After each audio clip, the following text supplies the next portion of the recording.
हाय divine man. और आज बृहस्पतिवार है और विष्णु जी का दिन है। हम सोच रहे थे कि आज दिवस के लिए थोड़ा सा हमारे बांके बिहारी जी का, हमारे गीता के उपदेश से कुछ गाइड ले लें आपके लिए, है ना। क्या बताना चाह रहे हैं आपकी लाइफ में, आप लोगों को क्या करने की ज़रूरत है। दोस्तों, जब मैं कभी प्रॉब्लम में होती हूँ या मुझे समझ में नहीं आता है या कुछ भी क्वेश्चन करना होता है तो फिर हम अपने भगवान जी से इसी से हम क्लियर करते हैं, पूछते हैं कि हमें क्या करने की ज़रूरत है। तो ऐसे ही हमें आ गया इंट्यूशन आया कि चलो देखते हैं कि छोटी सी वीडियो लेते हैं कि आपको क्या बताना चाह रहे हैं, इसमें क्या आदेश दे रहे हैं भगवान जी आपकी लाइफ में। जो हमारे व्यूअर साथ जुड़े हैं, जो इस वीडियो तक पहुँचे शायद उनके लिए होगा। आप अपने तरीके से देखिएगा, समझ में आएगा तो इसको एक्सेप्ट करिएगा, नहीं समझ में आएगा मत करिएगा। और हमारे भगवान जी हमें गाइड किए हैं कि लोगों को इससे कुछ उजागर करो, तो हम आपके लिए ले आए हैं। राधे राधे। तो आ गया है, पहला कार्ड आया है, क्रोध से भ्रम पैदा होता है, भ्रम से बुद्धि व्यग्र होती है, जब बुद्धि व्यग्र होती है तब तर्क नष्ट होता है, जब तर्क नष्ट हो जाता है तब व्यक्ति का पतन हो जाता है। Thank you universe, thank you Banke Bihari जी।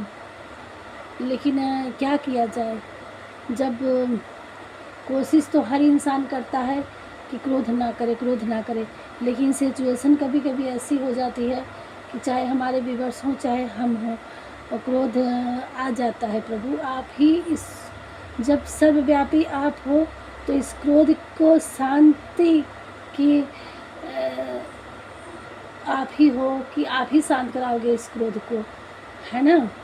तो इसलिए जो भी हमारे और हमारे व्यूअर्स के अंदर जो कभी क्रोध आ जाता है किसी कारणवश, तो उसके लिए आप प्रभु हमें, हम लोग कोशिश करेंगे कि हाँ क्रोध ना करें किसी बात पे, लेकिन आप भी थोड़ा सा हमारे उस चीज़ को इग्नोर करिएगा और शांति प्रदान करने का आशीर्वाद दीजिएगा कि ताकि हम लोगों को, हमें, हमारे व्यूअर्स को क्रोध ना आए। ज़्यादातर तो व्यूअर्स हमारा क्रोध तो शांत हो ही गया है, हंस के टाल देती हूँ, लेकिन कभी कभी है ना, जो जैसे हमारे बच्चे हैं कुछ भी है वो किसी बात को लेके ना झुझला देते हैं, तो कभी कभी आ जाता है ना। बच्चों को गाइड करने के लिए तो थोड़ा सा नाराज़गी दिखानी पड़ती है ना, ये चीज़ है। बाकी हम तो क्रोध नहीं करते हैं। हमारे व्यूअर्स आप लोग भी किसी ऐसे सिचुएशन के लिए क्रोध ना किया करिए। यहाँ क्रोध पे नियंत्रण करने के लिए भगवान जी आपको गाइड कर रहे हैं। वह जो मृत्यु के समय स्मरण करते हुए अपना शरीर त्यागता है वह मेरे धाम को प्राप्त होता है, इसमें कोई संशय नहीं। और हर इंसान को अपनी जीती जागती अवस्था में भगवान का स्मरण कभी नहीं छोड़ना चाहिए, मरते दम तक। भगवान जी ये कह रहे हैं। सदैव संदेह करने वाले व्यक्ति के लिए प्रसन्नता न इस लोक में है न ही कहीं और है। तो यहाँ चाहे किसी भी चीज़ के लिए संशय नहीं करना चाहिए, है ना, संदेह नहीं होना चाहिए किसी, भगवान पे हमेशा यही कह रहे हैं कि मुझ पे भरोसा करो। तो कभी कभी इंसान की स्थिति ऐसी होती है कि वो सब्र नहीं कर पाता है, आपा खो बैठता है।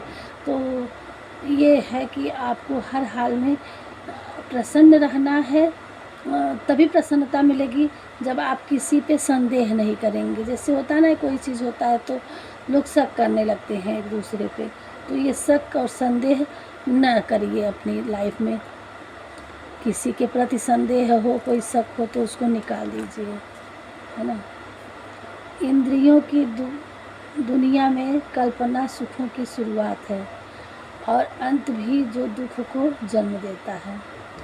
जो इंद्रियों की दुनिया में कल्पना की शुरुआत है और अंत भी जो दुख को जन्म देती है। इंद्रियां ही हमारी जो ज्ञान इंद्रियां हैं, जैसा हम उस पर प्रभाव डालेंगे उस वैसा ही हमारा विचार बनेगा, है ना। आत्मा मन जो सोच ले, कभी अच्छा सोचता है, कभी बुरा सोचता है, कभी किसी के प्रति गलत सोचता है, कभी किसी के प्रति सही सोचता है। तो हमारी थिंकिंग, हमारी ज्ञान इंद्रियां कितनी जागृत है। भगवान जी ये कह रहे हैं कि यही अच्छा सोचेगा तो अच्छे रास्ते पे ले जाएगा, गलत थिंकिंग रखेगा तो गलत रास्ते पे ले जाएगा। यहीं से सुख की शुरुआत होती है और यहीं से दुख का कारण होता है, ठीक है। तो हमें हर हाल में अच्छा सोचना है, भगवान जी ये कह रहे हैं।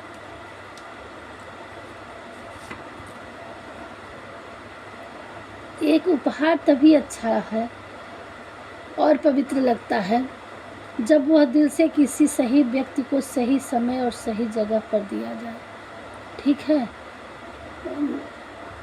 वो तभी अच्छा लगता है, भगवान जी कह रहे हैं कि जब वो सही वक्त पे मिला हो, सही समय पे मिला हो और लेने वाला भी सही हो, तभी उस उपहार की कीमत होती है ना। तो देखिए अपनी अपनी लाइफ में, आप लोगों की लाइफ में कौन क्या उपहार देता है, कैसे देता है, कब देता है, उसकी थिंकिंग क्या है। तो कभी कुछ लेने, कोई कुछ आपकी लाइफ में कुछ ले आ रहा है तो उसके पर्पज़ पहले देखिएगा कि वो किस उद्देश्य से आपको दे रहा है ना। किसी किसी की लाइफ में लोग बहुत फरेब होते हैं, झूठा आश्वासन देके और झूठा गिफ्ट देते हैं, तो ये क्षणिक गिफ्ट होता है, समझ में आना। तो हमें कैसे हमें पता चलेगा, हमें अपने ज्ञान इंद्रियों को सही दिशा में, सही सोच रखने में, जब हम अपना थर्ड आई चक्रा को तेज करेंगे तभी हमें हर चीज़ का नॉलेज होगा कि हमारे लिए सही हो रहा है कि गलत हो रहा है। तो ठीक है, कभी कभी हम अपनी लाइफ में भटक जाते हैं, लोगों की बहकावे में आ जाते हैं और बाद में हमें धोखा मिल जाता है झूठ फरेब की दुनिया में। तो ये सारी चीज़ें भगवान को यही कह रहे हैं कि अपनी इंद्रियों का आप ध्यान दीजिए, आपने चक्रा को ग्रोथ में लाइए, अपना थर्ड आई चक्रा को तेज करिए ताकि आपकी लाइफ में जो भी घटना घटे तो आपको सही गलत का समझदारी रहे, ठीक है। और ये किसी की लाइफ में हमें लगता है कि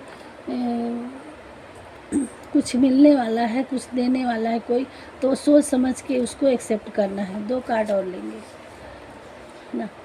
जो मन को नियंत्रित करते उनके लिए उनका मन शस्त्र के समान कार्य करता है।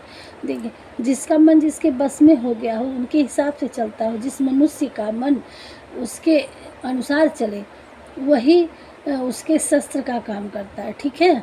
वही उसका बॉडीगार्ड होता है, वही उसका आत्मरक्षक होता है। तो सबसे मेन चीज़ होगा कि आप अपने मन को कि कभी भटकने ना दें, ठीक है। मन का क्या, मन तो कभी यहाँ है, कभी वहाँ है, कभी वहाँ, कभी चला जाता है।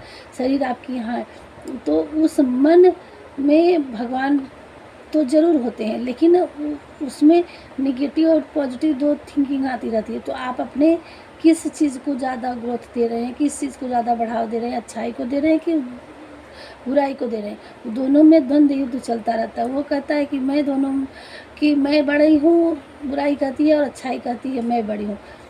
तो आपको कंट्रोल, जैसे एक गाड़ी होती है और उसमें एक ब्रेक होता है, एक होता है, क्लच होता है आगे बढ़ाने के लिए, इसी तरह से हम किस दिशा में हमें गलत दिशा में लेके जानी है, सही दिशा में हैंडल को घुमाने के लिए होता है। इसी तरह से एक ड्राइवर इस गाड़ी को चला रहा है तो उसको चलाने का मन होता है, तो वो सही रास्ते पे ले जाएगा कि गलत रास्ते पे ले जाएगा, ठीक है।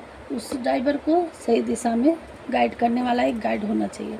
तो आप जो है उसको सही दिशा में ले जाने का काम करेंगे, है ना। मन अगर आपको सही रखना है, केवल मन ही किसी का मित्र और शत्रु होता है। फिर से मन का आ गया है। बस यहाँ आप अपने मेडिटेशन में लगिए और सही गलत की परख लाइए और भगवान से जुड़िए, हील होइए। यही इसमें सारी चीज़ों को दर्शाया जा रहा है। और अपने मन को भटकने ना दीजिए, आपको मन को बहुत बावरा ना होने दीजिए, परेशान ना होने दीजिए। अपने मन को आपको नियंत्रण करना है। वही आपका शत्रु है, वही आपका मित्र है। जिस दिशा में आप ले जाएंगे उस दिशा में आपका मन आपकी ग्रोथ को उजागर करेगा। अब आपकी परीक्षा आपको देनी है इसमें कि बढ़ना आपको है कि आपके अपने मन को किस दिशा में ले जा रहे हैं और किस दिशा में आपको ग्रोथ दिलानी है। समझ में आया ना? भगवान जी कह रहे हैं कि आप ही मन ही जो आपका है वही शत्रु है, वही मित्र है। तो आपको देखिए क्या करना है, मित्र बन के सबका रहना है कि शत्रु बन के सबका रहना है, अपनी लाइफ में क्या अचीव हासिल करना है। आप पहले अपने आप को अपने आप में स्टैंड लेना है, ठीक है। और देखिए ज़रा सा हम इसमें और क्लियर कर दें।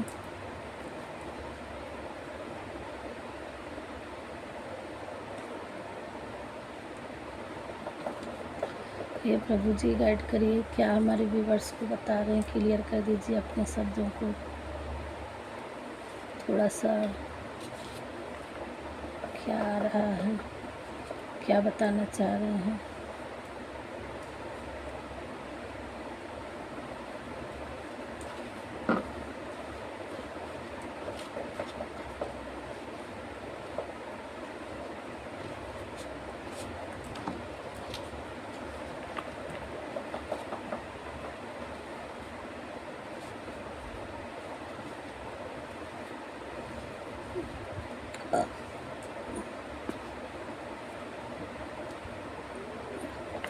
प्रैक्टिस, किस चीज़ की प्रैक्टिस करनी है? रिफ्लेक्शन। आप अपने आप में रिफ्लेक्शन रखिए। एंजल नंबर्स, किसी का ये बर्थ अपडेट या वो हो सकता है क्या, मूलांक या भाग्यांक। श्री कृष्णा, ये देखिए साथ साथ भगवान जी अब आके आपको क्या करें, रिकॉलिंग। आप अपने कर्म कांड को देखना है कि आपने क्या गलती किया, क्या सही किया है, उस पर रिकॉलिंग करना है। माता जी का दर्शन, नियम में कोई आपका मंदिर हो उसका दर्शन करके आइए। माता जी को क्लैरिटी आपकी लाइफ में आ रही है ना? किसी चीज़ को आपको क्लियर हो रहा है, चाहे यही आपका होगा आपके अंदेश आप क्लियर हो जाए। 11 डेज किसी किसी के लिए कुछ स्पेसिफिक है। मदर फिगर, मदर फिगर से आपको जुड़ना, अटैच होना है। तुम बहुत अच्छे हो, माता जी का दर्शन भी लिखा है। मदर से आपको अटैच होना है। चालाकी, कोई आपके साथ चालाकी कर रहा था। लॉर्ड शिवा, शिव शक्ति की एनर्जी है। आप भोलेनाथ और माता पार्वती के फादर फिगर है ना, फादरहुड। 48 आवर आपको अपने माँ बाप की सेवा करनी है, उनकी थोड़ा सा ध्यान दीजिए। आपको किसी के माँ बाप की आपको ज़रूरत है और किसी मंदिर में आप जाइए, माता जी को मनाइए, उनके पास उनका दर्शन करने जाना है। और आपको क्लियर मिल रही है कि यही सब अपने मन पे आपको काम करना है। आपको थर्ड आई चक्रा ग्रोथ करना है ताकि आपको अच्छाई बुराई दिख सके और आपको हमेशा सही मार्ग पे चलना है। अपनी लाइफ में क्रोध नहीं करना है। और अभी के लिए आपको यही गाइडलाइन दे रहे हैं, यही भगवान जी कर रहे हैं और उसके बाद आपकी लाइफ में सक्सेस तैयार है। राधे राधे।